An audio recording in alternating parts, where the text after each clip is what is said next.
আসসালামু আলাইকুম। Hello viewers, দর্শক ভাইরা, চলে আসলাম আরেকটি নতুন আপডেট নিয়ে। তো 19 এপ্রিল 2025 সাল, ঈদের পরে ঢাকা দোলেশ্বর ডগইয়ার্ড আজ শনিবার। তো দর্শক ভাইরা, যে সমস্ত নৌযানগুলো আমরা দেখতেছি রিপেয়ারিং এর কাজ করতেছে, লাইনে যাইতেছে না, পাশাপাশি আছে এদিক দেখতেছি আমরা স্বাধীন 7 নৌযান। তো দর্শক ভাইরা, এদিকে আমরা দেখতেছি আছে রাজংশ 8। তো দর্শক ভাইরা, আপনারা আমাদের পাশেই থাকবেন আর লাইক কমেন্ট শেয়ার করে দিবেন। নতুন একটি বডি দেখতেছি আমরা তৈরি হতেছে, আছে এদিকে কুয়াকাটা 5।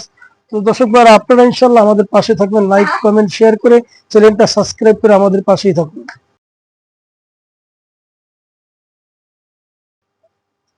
তো দর্শক ভাইরা, আর কথা না, এখন চলুন ভিডিওটা শুরু করা যাক। তো আজ 19 এপ্রিল 2025 সাল শনিবার। তো দর্শক ভাইরা, আমি চলে আসলাম দোলেশ্বর ডগইয়ার্ড আরেকটি নতুন আপডেট নিয়ে। আমরা দেখতেছি নতুন একটি বডি বানানো হয়েছে। তো বডিটার নাম কি আমি এখনো সঠিক জানি না। তো আশা করি দর্শক ভাইরা, পরবর্তী রিভিউ আমি ইনশাল্লাহ আপনাদেরকে বডির নাম সহকারে ইনশাল্লাহ বইলা দিব। তো আমরা দেখতেছি বডিটার মোটামুটি নিচের অংশের কাজ একেবারেই শেষ।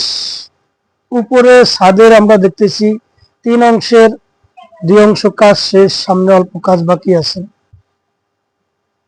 তো এদিকে আমরা দেখতেছি দর্শক ভাইয়েরা, যে স্বাধীন 7 নৌযান দীর্ঘদিন ঢাকা কেরানীগঞ্জ আলীর কলেস্তর পইরা আছেন। এই স্বাধীন 7 নৌযান বর্তমানে এখন আপনার ডগইয়ার্ড রিপেয়ারিং এর কাজ চলতেছে। তো আশা করা যায় এই স্বাধীন 7 নৌযান রিপেয়ারিং এর কাজ শেষ করে আপনাদের মাঝে সামনের ঈদের মধ্যে ইনশাল্লাহ আবার লাইনে আসবে। তা আজ আপনাদের এই সে স্বাধীন 7 নৌযানের আপডেট। তো দর্শক ভাইরা, আজ 19 এপ্রিল 2025 সাল শনিবার। আমি দোলেশ্বর ডগইয়ার্ড, আশা করি প্রত্যেকটা নৌযানের রিভিউ ইনশাল্লাহ আমি আপনাদের মাঝে আজকে উপস্থাপনা করুম। আমরা দেখতেছি স্বাধীন 7 নৌযান উপরে উঠাইছে। আমি ভিতরে ঢোকার একটু ফিকির করছিলাম, কিন্তু ভিতরে ঢোকার মতো কোনো সিঁড়িও নাই, পাশে ওঠার মতো কোনো ব্যবস্থা নাই। তো যদি ওঠার মতো ব্যবস্থা থাকতো ইনশাল্লাহ আমি আপনাদেরকে ভিতরটা পুরাটা ঘুরা ঘুরা দেখাইতাম। তো দর্শক ভাইরা, আশা করি পরবর্তী ভিডিও ইনশাল্লাহ যদি দেই আপনাদের মাঝে, ইনশাল্লাহ আমি পুরা নৌযানের ভিডিওটা ইনশাল্লাহ ভিতরে ঘুরা ঘুরা আপনাদের মাঝে তুলে ধরুন। তো দর্শক ভাইরা, আপনারা ইনশাল্লাহ আমাদের পাশে থাকুন। আর এই সে স্বাধীন 7 নৌযানের সর্বোচ্চ আপডেট দেখেন আপনারা। এখানে কিভাবে স্বাধীন 7 নৌযান বসানো হয়েছে। তো এই সে স্বাধীন 7 নৌযানের পরিস্থিতি। তো আমি চলে আসলাম এই মুহূর্তে আপনার আরেকটি ডগইয়ার্ড। তো এটা হচ্ছে আপনার দোলেশ্বর ডগইয়ার্ড। তো এই ডগে আমরা দেখতেছি কুয়াকাটা 5 নৌযান আপনার পদ্মা সেতু হওয়ার আগে এই নৌযানটা আপনার সংস্থার কাজ করছে। পুরা বডিটাই নতুন, বডিটা বানানো হয়েছে। যখন আপনার পদ্মা সেতু হয়েছে, পদ্মা সেতু হওয়ার পরে কুয়াকাটা 5 নৌযানের কাম বন্ধ হয়ে যায়। আর কাম বন্ধ হয়ে যাওয়ার পরে বর্তমানে এই নৌযানটা এখন ঝিমশিম অবস্থা পড়ে আছে। আসলে এটার কোনো কাজও হইতেছে না। আর এটা কি লাইনে আসবে কি আসবে না এরকম কোনো পরিকল্পনাও নাই। তো দর্শক ভাইরা, এই সে কুয়াকাটা 5 নৌযানের সর্বোচ্চ আপডেট। তো আপনারা ইনশাল্লাহ আমাদের পাশে থাকবেন। তো আমি এখন আপনাদেরকে নিয়ে যেতেছি রাজংশ 8 নৌযান। তো ঈদের পরে আমরা দেখতেছি রাজংশ 8 ডগইয়ার্ড অবস্থা। ডগইয়ার্ড বলতে আপনার উপরে উঠায় নাই, ওখানে বাইন্দা রাখছে, হয়তো ভিতরে কিছু কাজ আছে, রিপেয়ারিং এর কাজ করতেছে। তো রিপেয়ারিং এর কাজের শেষে হয়তো ইনশাল্লাহ আবার আপনার রাজংশ 8 নৌযান এই লাইনে চলে আসবে। এই সে রাজংশ 8 এর সর্বোচ্চ আপডেট।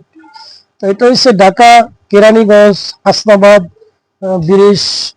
হাসনাবাদ ব্রিজ দিয়ে এমনকি সামনে গেলে আপনার যে ডগইয়ার্ড আছে এই দোলেশ্বর ডগইয়ার্ড। তো দোলেশ্বর ডগইয়ার্ডে আমরা দেখতেছি এই নৌযান গুলো বর্তমানে রাখা অবস্থা আছে। তো এইটা হচ্ছে আপনার ধুলেশ্বর ডগিয়ার্ড, এই সে রাজংশ 8। আমি আজকে রাজংশ 8-এর ভিতরে যাওয়ার প্রয়োজন নেই, আমি আপনাদেরকে বাইরের থেকে এই রাজংশ 8-এর পরিস্থিতিটা দেখাইতে আছে। এটা হচ্ছে ঢাকা শৌলা খিজদা নৌযান। এই রাজংশ 8 ঈদে আমরা দেখছি এটা লাইনে গেছে। তো ঈদের পরে আবার এখন দেখতেছি বর্তমানে হয়তো কিছু সংস্থার কাজ আছে, কাজ সেরে আবার হয়তো রাজংশ 8 নৌযান আশা করা যায় ইনশাল্লাহ শীঘ্রই আপনাদের মাঝে লাইনে ফিরবে এই রাজংশ 8। এই সে সর্বোচ্চ রাজংশ 8 নৌযানের আপডেট। আজকে আপনার 2025 সাল 19শে এপ্রিল শনিবার। তা আমি পুরা যে ডগের দৃশ্যগুলা এগুলা ইনশাল্লাহ দর্শক ভাইরা আজকে আমি আপনাদের মাঝে উপস্থাপনা করুন। তো দর্শক ভাইরা এই সে ধলেশ্বর ডগিয়ার্ড সর্বোচ্চ আপডেট।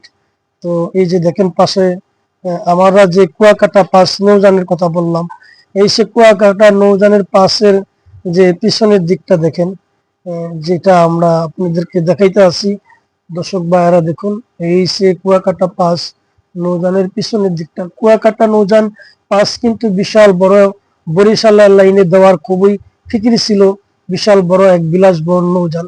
আসলে আপনার পর্দা ব্রিজ হওয়ার পর থেকে এই নৌযানটার কাজ বন্ধ হয়ে যায়, আর কাজ বন্ধ হওয়ার দরুন এখন বর্তমানে এই নৌযানটা হিমশিম অবস্থা পড়ে আছে আপনার ধলেশ্বর ডগিয়ার্ড। আমি এর আগে আপনাদেরকে এই নৌযানের আরো আপডেট দিছি। তো দর্শক ভাইরা এটা কি লাইনে আসবে কি আসবে না এইটার এখনো কোনো সিদ্ধান্ত নয় বা এমনও কোনো পরিকল্পনা নাই। আমরা দেখতেছি এই যে বরিশালের যে বিলাসবহুল নৌযান কুয়াকাটা পাস, আসলে এটা বরিশালের লাইনে দেওয়ারই ফিকির ছিল। তো আমি আশা করি আপনাদেরকে সামনের দিকটা দেখাবো। তো চলে আসলাম কুয়াকাটা পাস নৌযানের সামনের দিকটা দেখেন। সামনের দিকে আমরা দেখতেছি পাশে আছে দুটো ইঞ্জিন, এই যে তেনা দিয়া ঘোরা অবস্থা। দেখেন কত বড় বিশাল এক নৌযান কুয়াকাটা পাস নৌযানের পরিস্থিতি। তো দর্শক ভাইরা আপনারা ইনশাল্লাহ আমাদের পাশে থাকবেন, আর লাইক কমেন্ট শেয়ার করে দিবেন। আমাদের চ্যানেলে এখনো নতুন যারা, দয়া করে চ্যানেলটা সাবস্ক্রাইব করে আমাদের পাশে ইনশাল্লাহ থাকুন। তো দর্শক ভাইরা এই সে কুয়াকাটা পাস নৌযানের সর্বোচ্চ আপডেট। তো দর্শক ভাইরা আপনারা ইনশাল্লাহ আমাদের পাশেই থাকুন। তো এই সে ধলেশ্বর ডগিয়ার্ডের পুরা পরিস্থিতিটা, এই সে রাজংশ 8 নৌযানের পরিস্থিতি।